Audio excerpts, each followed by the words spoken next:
Me chamo Sabrina Kelly, sou aluna do 10º período noturno 1 e, juntamente com os meus colegas, irei falar sobre a adoção internacional. Olá, bom dia, boa tarde, boa noite. Vou dar início aqui à apresentação.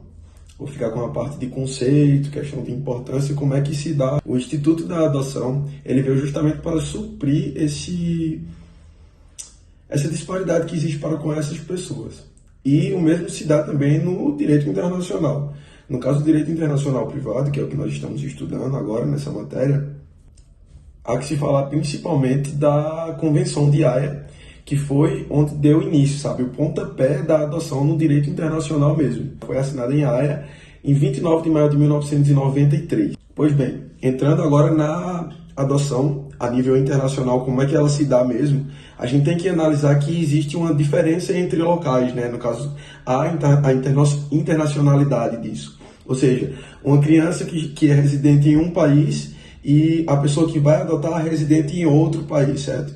Mas como é que se dá em si? Acontece com países que são signatários da convenção que aconteceu em Haia, como eu já falei no início, e é um dos pré-requisitos, né? Pode acontecer de outras formas também, mas a gente está falando tecnicamente agora do que é formalizado, né? E se dá por meio dessa convenção que existiu em Haia. Um dos pontos que eu achei interessante, que o autor passa para a gente, é que um dos primeiros marcos onde se viu a necessidade, onde se viu a maior ação desse instituto foi logo após a Segunda Guerra Mundial, onde várias pessoas morreram e, consequentemente, deixaram diversos órfãos. Então, esse instituto ele começou a ser mais valorado, mais aplicado nesse período. Nesse caso, as crianças que ficaram órfãos, os órfãos em geral, eles foram adotados em países que não sofreram a mesma intensidade do estrago da própria guerra, né, da Segunda Grande Guerra Mundial. Com isso me despeço aqui da primeira parte, minha colega ela vai dar continuidade e vai falar um pouco mais sobre a convenção que aconteceu em 1993. Volto mais à frente para tratar de outro assunto. A Convenção das Nações Unidas sobre os Direitos da Criança, apesar de não tratar especificamente sobre o assunto, constitui-se um documento basilar sobre a proteção e direitos das crianças e dos adolescentes, estabelecendo que a adoção sempre deverá coincidir com o interesse maior da criança, devendo ser considerada a adoção internacional apenas quando não for possível encontrar um lar para a criança no seu país de origem, e não devendo significar benefícios financeiros indevidos aos que dela participarem.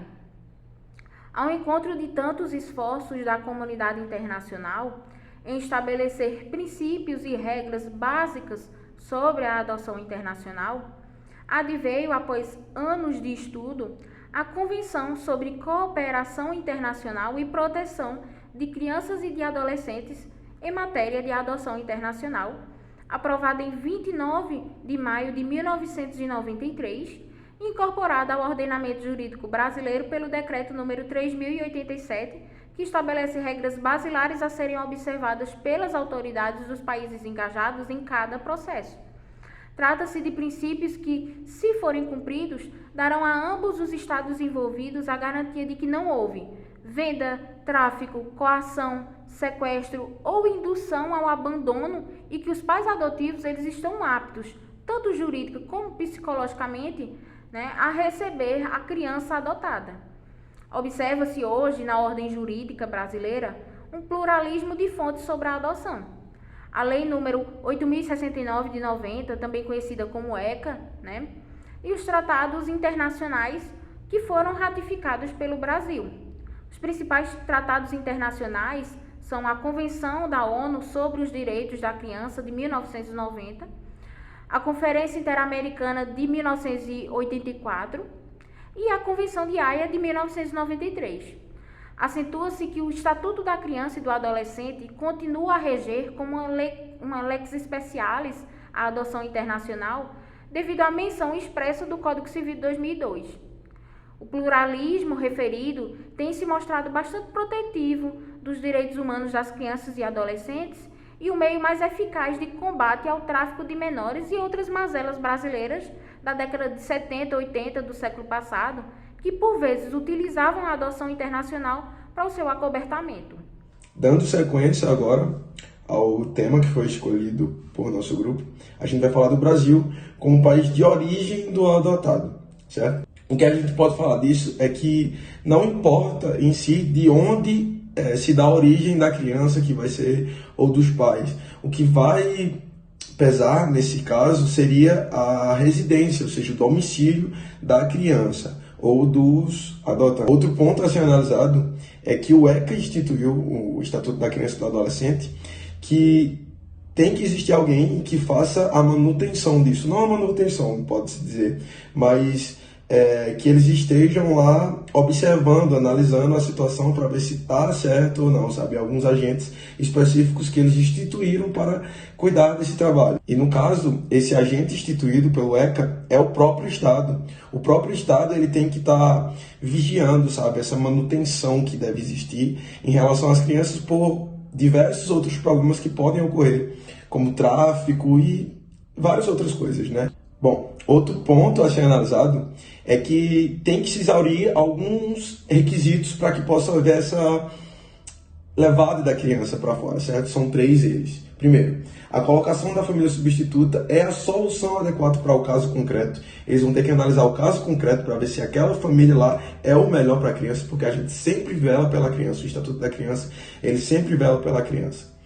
Em segundo lugar, tem que analisar se foram esgotadas as possibilidades da colocação do menor em família substituta brasileira, após consulta dos cadastros estaduais e nacional. O terceiro ponto é que o menor seja consultado pelos meios adequados ao seu estado de desenvolvimento do grau de compreensão, mediante parecer elaborado por equipe profissional. Ademais, quando se tratar de maior de 12 anos, será necessário o seu próprio consentimento, exteriorizado em audiência, ou seja, se tem que exaurir todos esses requisitos para se analisar essa adoção. Depois de analisar vários fatos do caso concreto e se foram cumpridos todos os requisitos, o juiz dá a sentença, certo? Então é isso, pessoal. Espero que vocês tenham gostado da apresentação.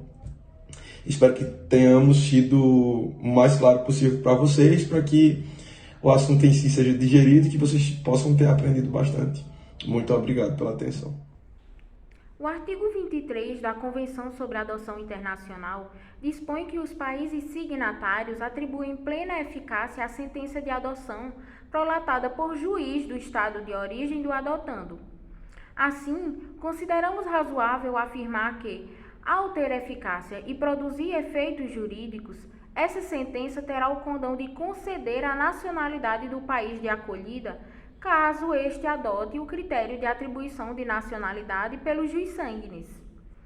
Nesse sentido, por exemplo, se um casal francês adota uma criança no Brasil, a sentença do magistrado brasileiro concessiva da adoção atribui ao adotado menor, por si mesma, a nacionalidade francesa. Esse menor, ele adquire automaticamente dupla nacionalidade. Brasileira por ter nascido no Brasil, jus soli, e francesa por ser filho de franceses adotivos, jus sanguinis. Embora a atribuição da nacionalidade originária brasileira ocorra, em princípio, pelo jus soli, ela é também recepcionada pelo jus sanguinis. O nosso ordenamento jurídico, por força da Emenda Constitucional número 54, de 20 de setembro de 2007, reintegrou na legislação do país o registro consular como suficiente para atribuir a condição de brasileiro nato. Por fim, cabe enfatizar que, segundo a legislação brasileira, a criança posta em adoção internacional jamais perde por esse ato a nacionalidade decorrente do fato de haver nascido no Brasil. Embora seja cancelado o assento original no novo registro que se lavra em nome dos adotantes, os dados objetivos do antigo registro são mantidos, como local, data e horário de nascimento. Trata-se de uma prerrogativa benéfica para o adotando, porque no futuro ele poderá, se quiser, retornar ao Brasil e aqui gozar plenamente dos seus direitos assegurados a qualquer dos nacionais do país, né? Esse foi o nosso seminário sobre adoção internacional. Obrigada pela atenção.